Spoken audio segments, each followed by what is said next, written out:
YouTube, Stevie D here.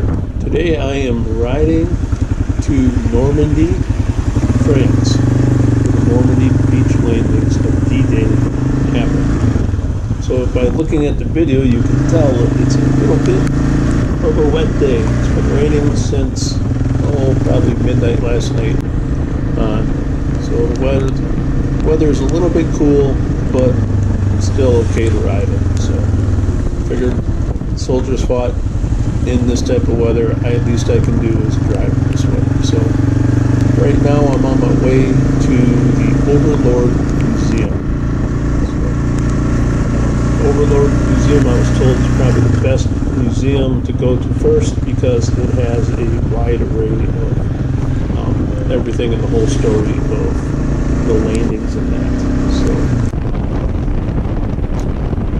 as you can see, driving through the area, very green, very wooded in that. So a couple things looking back at the history of World War II and the D-Day landings. After they did land and make landfall and fight off the beaches, the next problem they had moving inland was dealing with the hedgerows. Hedgerows are basically big rows of hedges and stuff that they locals had put up to divide their farm fields and borders from neighbors and stuff. So driving through, you can see them driving through the hedgerows, very thick, very easy to hide in, and it was very hard to maneuver through. So initially, soldiers had a lot of problems going through them until the United States Army figured out putting big hedge trimmers or wedges on the metal wedges on the front of the tanks. The tanks could just drive through the hedges and cut past to make it easier to go through. So, but as you drive through, you can kind of see how the hedgerows is set up. Coming into the area, it was interesting to see all the different memorials they've set up. There's a cemetery for the Americans, a cemetery for the Canadians, a cemetery for the British, and there's even a cemetery for the Germans. So here I'm pulling into the Overlord Museum. Come around the outside, you can see they have several tanks and armored personnel carriers and artillery pieces outside, and static displays where people can walk around and see the size and the magnitude of the weaponry. So the building looks very plain on the outside. One thing is, when you're getting into this area, it's a weird feeling that you have of the tranquility and just everything that has happened in this area, how important it has been in history. One thing I did not like about Overlord Museum is the lighting. It's very bad for filming and that, so most of the displays are very dark and that. So kind of interesting going through, you could hear the sounds of the battle going on, the commands given by the officers and the squad leaders and that. So kind of cool here is showing the inception and how that was set up to kind of confuse the Germans on where the attack was going to come. So they made a whole bunch of inflatable tanks and armored personnel carriers and other pieces of equipment, and they would inflate these and set them out in the open so they could see them in that from aerial reconnaissance, and then they move them and inflate them another, so they never knew exactly where they were. Going through the museum, you can see they have a lot of artillery pieces. They have a couple of different tanks, Tiger tank, just to see how big it is compared to some of the other ones. I'm coming through here is one of the little British tanks they have for moving equipment up and around on the beaches and that. So about a third the size. Of course, this is basically just a personnel carrier. Just showing a couple different things they've had since, like the vehicles that were there, American tankers, and how the Germans were set up to move around with the BMW motorcycle and sidecar, and bicycles and the truck stop. And displays of the American Harley Davidson and some of the British bikes. So showing landing craft loading the soldier or wounded onto the landing craft, and then all the equipment and stuff that was moving moved onto the beach, and that just the magnitude. So at the American Cemetery, it was kind of neat to see how large it was. It was kind of interesting. I knew that they had a cemetery there, but I didn't really realize how large it was. So one of the pictures initially when you walk up to the cemetery, you see part of the Normandy Beach. And it's just a vast, wide open area. So this part wasn't that bad. It was a slight slope coming up, and the Omaha Beach was one of the two beaches that the Americans landed at. This beach was very long, fairly easy terrain to maneuver up. The problem is it was very shallow. So during low tide and that, there was a really long distance they would have to travel. So at high tide to get in a little closer, but the Germans had set up concrete barriers and stuff to slow down the American advance. Walking down the pathway, I found this was interesting, looking at the beach, and you come around the corner and you start to see the cemetery. And then you start to see all the crosses of the graves of our soldiers that have fought and lost their life. So the cemetery is basically broken into 10 sections. There's over 9,800 American soldiers buried here. So of every nationality and religion. So in the center of it, where it all kind of unfolds around, is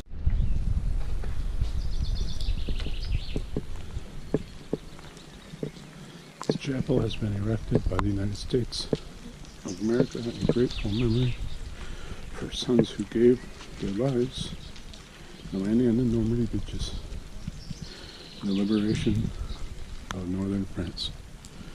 The graves here are a permanent, visible symbol of their heroic devotion and their sacrifice in the common cause of humanity.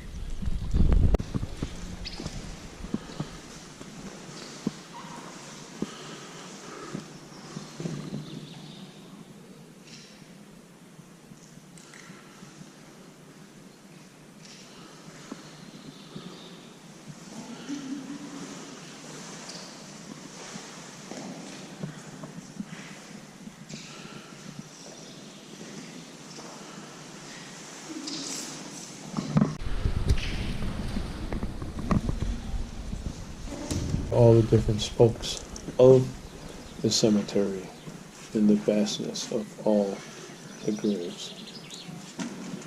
And this just is the American cemetery. So.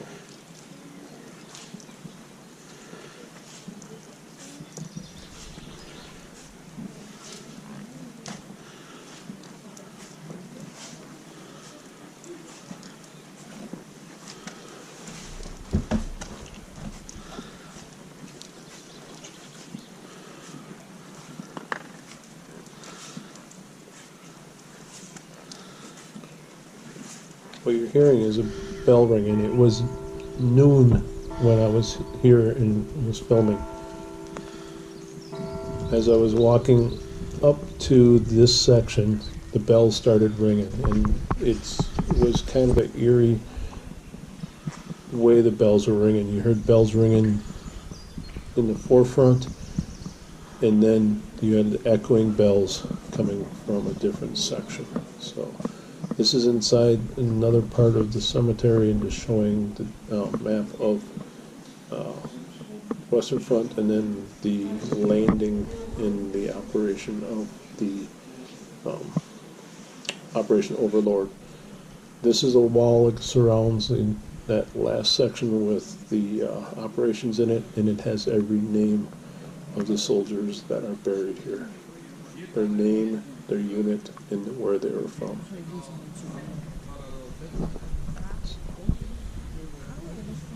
Over 8,000.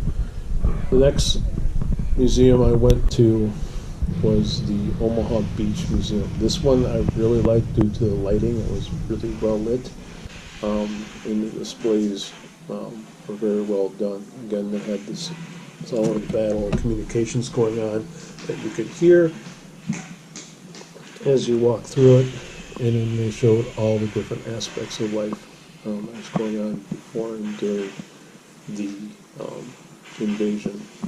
And that it's kind of neat. They had one side with all the different weaponry that was available and used by the Axis forces, and they showed the landing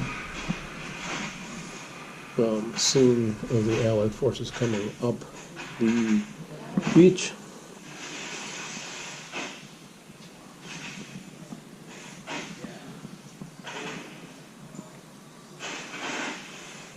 And kind of how they defended the beach area a little bit.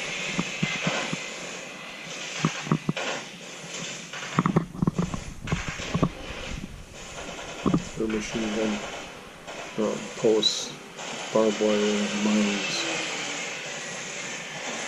and things to slow down mechanized units.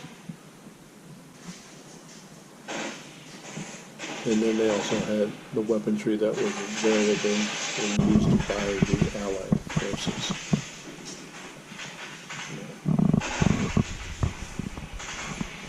A couple of different styles of foot soldiers, to the airborne units, to the rangers, to the pilots.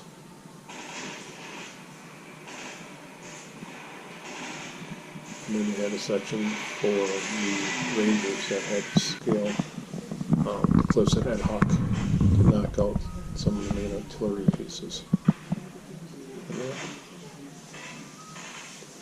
Again, this was a very well done museum. None of the museums are really large. They're very pretty much specific to that battle or that zone. But it was very well done. So it was very informative going through. Then it also had a section for the Navy, showing that not only were they responsible for getting troops initially they were safe, it was also for evacuating the wounded and also removing German prisoners. So, and they showed everything from after the landing to how it was set up afterwards with communications to bring more supplies in, little things, bringing flowers and soldiers, to continuing the fight, to the medical units, to everything that was needed to keep the war going and the battle going to end the war. So this is outside on the Omaha Beach. And this is a view. I'm using my drone so you could see what it would look like that the soldiers coming in to the beach landing would look like. And then it shows the memorial that they have built that's in the water. So low tide it's dry, and then during high tide it's wet. I hope you liked and enjoyed this video. If you do like and enjoy the videos, please hit the like and subscribe if you haven't subscribed, so you can get notifications on my next videos when they are released. And I'd like special thanks for all the soldiers that sacrificed for us and for the Europeans.